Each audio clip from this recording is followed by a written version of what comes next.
Olá amigos, sejam bem-vindos a mais um vídeo do meu canal. Eu sou o Lucas Knipe e vamos falar sobre a Fórmula 1 e sobre a questão dos motores, né? Porque há tempos atrás a gente teve o Ben Sulayem, presidente da FIA, falando do desejo dele de voltar para motores V10 aspirados, né? Tipo, vamos lembrar que a Fórmula 1 já teve um período de motores V10 na categoria, acho que ele inicia, tipo, todos os carros acho que vão para V10 em 2006, em 96, e aí em 2005 é o último ano. Tecnicamente, em 2006, o carro da Toro Rosso, para quem não sabe, usou o motor V10, só que ele tinha um limite de giros que fazia com que o desempenho dele não fosse maior que o motor V8, né? Não sei por que eles optaram por isso, se era para corte de custos, né? Mas fato é que, assim, o motor V10, assim, como motor oficial da Fórmula 1, ele encerrou em 2005, a gente teve o V8. Essa mudança não gerou tanta controvérsia, porque o motor V8 também tinha uma sonoridade muito bonita, né? Até que, assim, até 2013 ninguém reclamava do som da Fórmula 1, todo mundo adorava, só que o grande problema é que em 2014 veio o quê? A introdução dos motores híbridos. E com a introdução dos motores híbridos, os carros começaram a ter esse som de aspirador de pó que a gente vê hoje, né? E aí a questão é, não teve solução que eles conseguissem colocar que melhorasse isso, né? Tipo, os carros continuam tendo um som de um aspirador de pó, não adianta mudar escapamento e tudo isso, primeiro porque é turbo, não é mais aspirado, e aí tem toda a questão do motor elétrico, né? Mas para mim o pior problema dos motores híbridos não tem nada a ver com o som, entende? Isso a gente releva, eu já me acostumei, entende? Não é isso que vai estragar minha experiência de ver uma corrida. Para mim o grande problema é esses motores são geringonças muito pesadas. O motor híbrido não é só vantagem, né? Tipo, as pessoas acham que assim é mais efetivo, é mais eficiente que o motor V10. É assim, de certos pontos sim, é mais potente, etc. Mas as baterias são muito pesadas, elas ocupam muito espaço no carro. Aí a gente viu 2016, quando os carros ainda tinham aquela largura igual os carros antigos, mas eles eram compridões, né? Porque não tinha outro jeito, né, de comportar todas as baterias ali. Você tinha que fazer aqueles carros compridos que eram estupidamente difíceis de guiar, entende? Os carros, eles eram, assim, menos ágeis do que deveriam. Mas se a gente compara, por exemplo, o que aconteceu em 2017, aí os carros ficaram muito mais largos, né? E destruiu a qualidade das coisas. 2017 foi um ano horroroso para ver Fórmula 1, misericórdia. Assim, um ano que se tira Azerbaijão, né? Que aí tem uma reta de uns 2 quilômetros, aí aqueles carros acabariam gerando boas corridas lá. Cara, é um dos piores anos que eu vi Fórmula 1 na minha vida, de tanta corrida ruim, chata, sonolenta que teve, porque os carros eram incapazes de seguir os outros, né? Quando você faz carros gigantes, tão dependentes de ar frontal, aí acaba acontecendo isso. E assim, quando eu digo dependentes de ar frontal, não quero dizer carregados de apêndices aerodinâmicos, porque olha os carros desse ano, do ano passado, atrasado, não teve muita disputa em pista. Continuam os problemas, eles são limpos aerodinamicamente falando, mas existe um ponto que você tem que colocar muito na questão mecânica e não tanto na questão aerodinâmica. A Fórmula 1 tenta ir sempre no lado aerodinâmico e nunca fica acertando. E hoje a gente sabe que os carros grandes são os grandes inimigos de boas disputas em pista.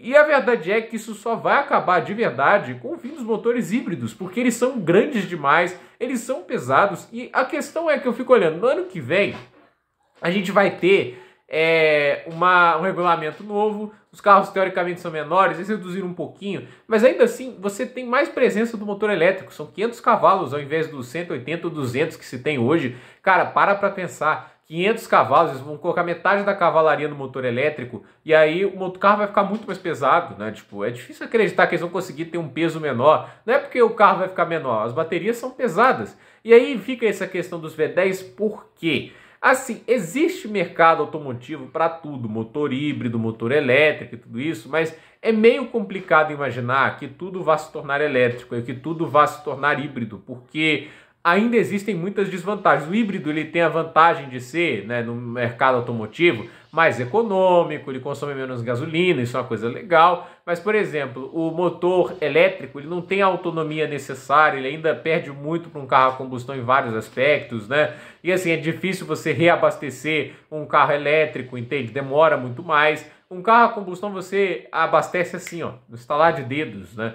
E aí transformar a Fórmula 1 toda em elétrica tem esses problemas, porque como é que você vai reabastecer tipo, a bateria de um carro durante a corrida? Então assim, eu não consigo acreditar na Fórmula 1 totalmente elétrica, né? A Fórmula E faz corridas curtas porque é o que a bateria do carro aguenta.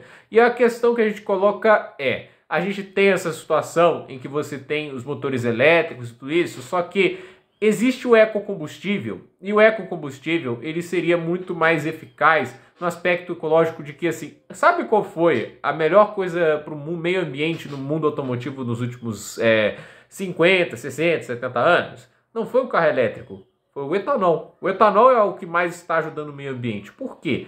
Ele é um combustível, mas ele polui, ele solta CO2, mas o etanol, ele vem de você usar a caloria das plantas, como cana-de-açúcar, né? Você faz a garapa lá e consegue produzir combustível. Aí também tem milho, beterraba. Essas plantas, cana-de-açúcar, milho, beterraba, elas sugam muito CO2 do ar, né? Porque elas fazem muito mais fotossíntese. Então, elas têm um valor energético muito maior. Por isso que elas são úteis para fazer combustível e também elas são úteis para você reduzir a quantidade de CO2 no ar. E assim, isso ajuda a combater um pouco da poluição que nós geramos. Então, assim, o etanol, ele ajuda nisso. E se você tiver um combustível, que o etanol ainda precisa de uns 30% a 15% de gasolina ali, então é por isso que assim, nunca vai ser 100% ecológico. Mas se você tem um biocombustível, que no final ele pega o CO2 que vem da natureza e tudo que ele está jogando de volta é o que já estava lá, legal. É uma coisa muito legal de acontecer, porque no final das contas você viabiliza ecologicamente motores a combustão novamente. E assim, o motor a combustão, ele é muito mais barato que híbrido elétrico. Esses motores híbridos custam pelo menos umas 10 vezes mais do que um V10 da época lá do Schumacher, do Alonso e do Raikkonen no início dos anos 2000, gente.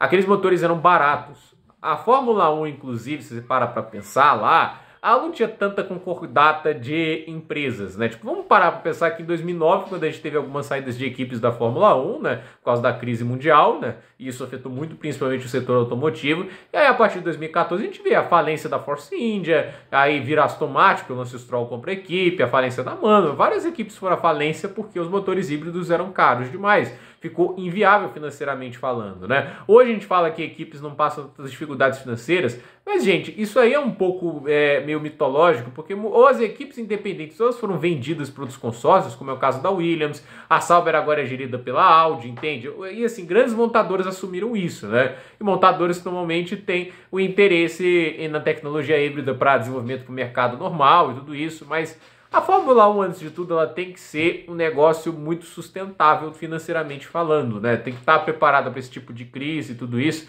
E ela tem que se preocupar também com o produto do esporte, né? Tipo assim, você não pode deixar o lado laboratório afetar a competição. Eu acho que isso é uma coisa fundamental para se entender. E antes, o lado do laboratório, ele era uma consequência da busca por desempenho. Ele nunca foi o lado central da Fórmula 1. A Fórmula 1 não foi feita para desenvolver tecnologia para o carro de rua. Acontecia e era conveniente, e isso acontecia. Sempre foi uma categoria de corrida e deveria ser visto dessa forma. Motores V10, eles seriam bons para a Fórmula 1 hoje em dia?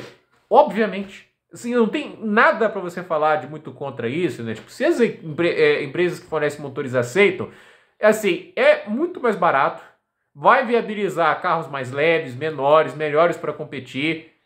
Você vai ter, obviamente, uma categoria que vai ser mais fácil você ter boas disputas de pista, mais atrativa na questão estética e também sonora. Você traz de novo um efeito que é extremamente fantástico. Os motores V10, por muito tempo, foram o grande assim, chamativo, né, da Fórmula 1 em relação a outras categorias, o berro daqueles motores, porque monoposto, a Indy também tinha os seus, né, não eram tão bonitos e impressionantes como os da Fórmula 1, mas não era uma exclusividade da Fórmula 1. A velocidade, o endurance também tinha tudo isso, mas o som dos V10 era o que fazia a Fórmula 1 também se destacar tanto dos outros, dava aquela ideia do máximo do automobilismo, entende? E a questão o motor V10 ele é menor, mais fácil de trabalhar, mais simples, mais barato de gerenciar, mais difícil de haver disparidade do nível de potência. Assim, lembra de 2010?